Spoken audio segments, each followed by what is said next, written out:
Hi artist friends. Today is Wednesday,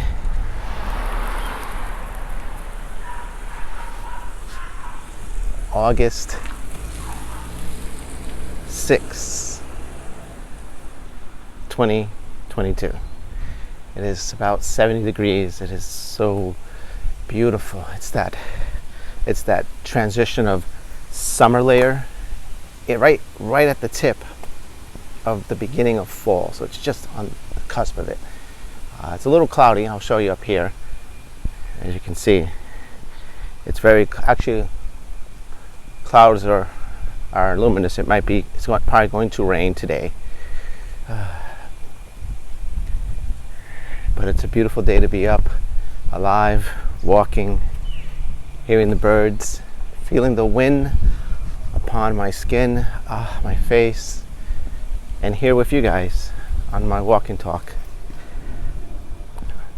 So there's some craft shows once again in the fall that I'm going to be doing. I'll be doing the fence show again this year, and hopefully I will show you, if I can, show you some footage. The only reason I didn't show you last year is because it's so busy. It's really, I don't have time to hit the film button because I'm prepping, and it takes a lot of time for prepping.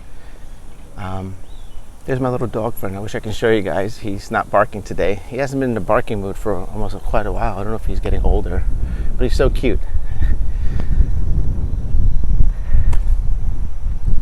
So yes, I wanted to tell you guys that I'm going to be in some craft shows here in Staten Island. One is going to be the Fence Show, and the new one for me is the Westerleigh Folk Fest, which is a folk festival. It's art and music. I've never been there, so I'm going to try it, see how it goes. It's going to be probably cool because there's music and it's something new to try. So those are the good things to look forward to. So in preparing for these two shows, I actually had some art pieces that I was making that I wanted to just share with the public and see how it goes. As you can see, I've been working on some sculptures as well. So you'll be looking at my TikTok shorts. I've been doing some sculptures, these pig mermaids, and they just been on my mind for a long time, and I enjoy making them. So, and then there's some pieces that I've been working on with words and symbols, like or people with the words. So I'm trying new things out. It's always good to try new things out, and it's also great to go back to basics. Right now, I have been doing a lot of using acrylic and playing with the wheel, the color wheel again. One of the favorites for an artist is a color wheel. I think everyone should, well, in my opinion, the color wheel is a great tool. But is it necessary? I don't know. Sometimes it is, sometimes it isn't. And I don't want to be vague about it because I don't like to put rules for people already, because sometimes rules are set in the wrong way, and it's not even a rule. It's just things that people use, right? A standard. So I'm not going to say the color wheel is the air you breathe in art. It cannot be. It's just not. It's just not true.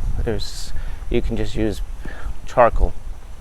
But of course, to a certain extent, you have to find yourself colors. You have to understand yourself a little bit. You have to understand contrast and complementary colors and tints and values, and these things come as you go.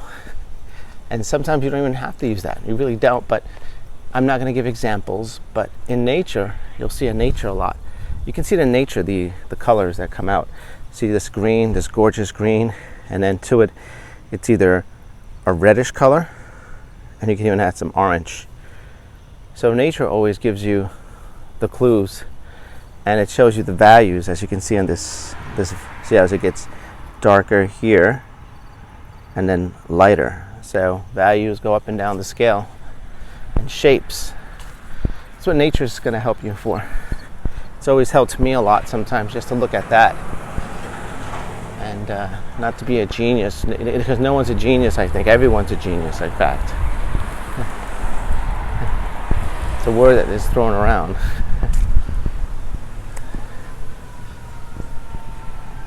But I wanted to mention that I'll be doing that craft show again, and just a little excited and nervous at the same time because there's a lot of work to be done. Lots of work. And what I do every year is try to make a few art pieces because I don't have a big collection of art pieces, unfortunately. I haven't been making a lot of art as I think I have. I've been doing mostly in my sketchbook, and that's pretty much it. And going to these art shows, I really have to think about how I want to approach them this year.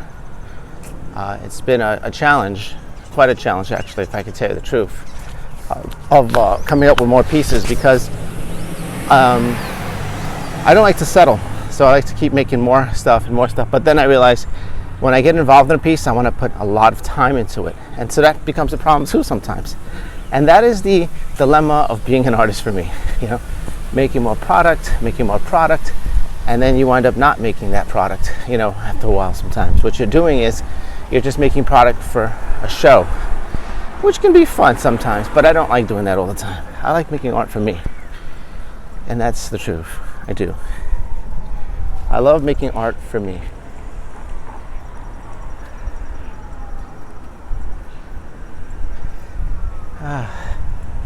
This wind today, guys, feels so good against my skin.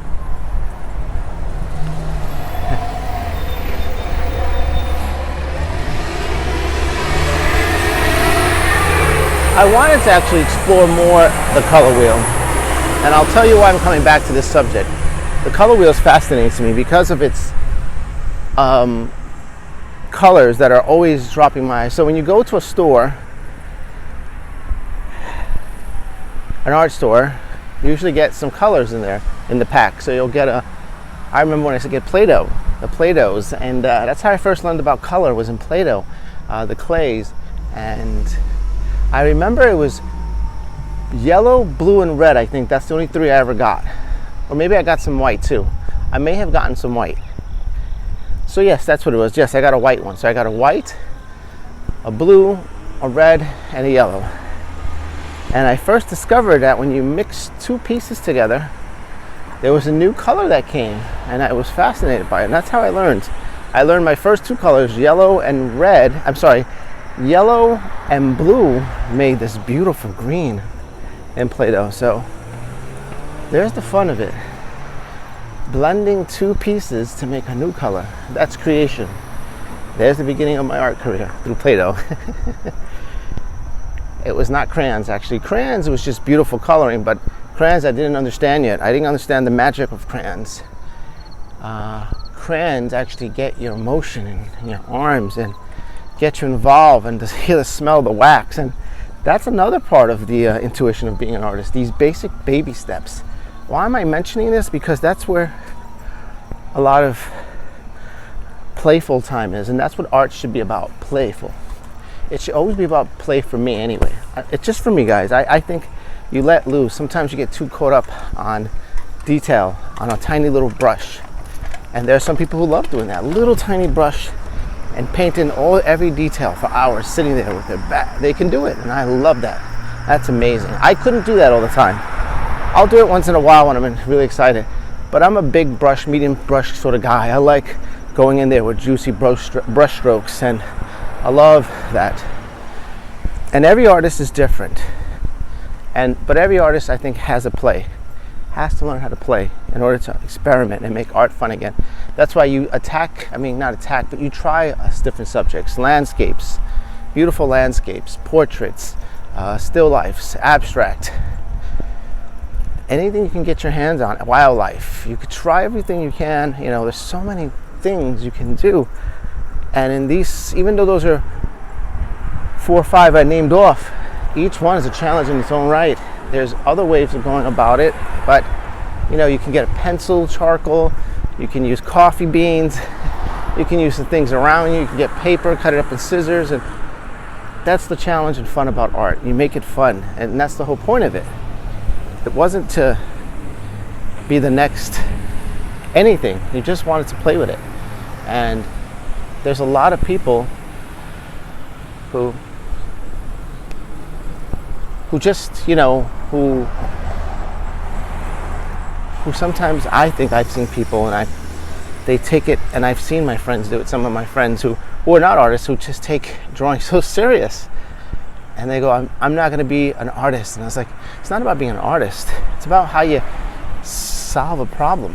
How to make a circle, and what are you conveying in shapes and in colors and in composition. What are you trying to convey? You know, how many people convey that? It's hard sometimes. You know, the language, the written art language is for you. You discover you make your own rules. You make your own, I don't want to say rules, but you make your own techniques. You make your own discoveries. Just like that day with the Play-Doh. Wow. Yellow and blue make green. And I ran to my mom and dad and said, look, I got a new piece of clay. And they looked at me with, you know, like, oh boy, he just discovered a color. Okay, they knew all their life. But see, that's what it is. Sometimes your biggest teachers are not the people around you, but yourself. That's who you are. You're going to learn how to be your best teacher. You're going to learn how to be a root for yourself sometimes. Not to be in a egotistical way, but root for yourself sometimes. Cheer yourself on. You can do this. You can do that, okay? If you can get up every morning, no matter what time you get up, you can attempt to brush your teeth, make yourself a meal, or go get yourself showered and a meal. Hey, you started life already, so that's great. If you just wake up and watch a video, you're starting life. No matter how you start, it's a start. You woke up. The world's possibilities. You still got a chance. You always got a chance, no matter what, if you wake up every day. It's beautiful. See that backdrop behind me? That clouds. Look at the contrast. There's a lighter side, there's a darker values. You can do that. Just looking at things in a different way. And I come to appreciate that. I really have come to appreciate how I see the world and view it. I do apologize. They are cutting lawns today. They're cutting the grass. You can smell it. This is one of my favorite trees not to be cut off. Right here in Staten Island. This is one of the hugest trees you ever see. Right there. Up goes all the way up. The scale of it is huge. The trunk is about 3 of me.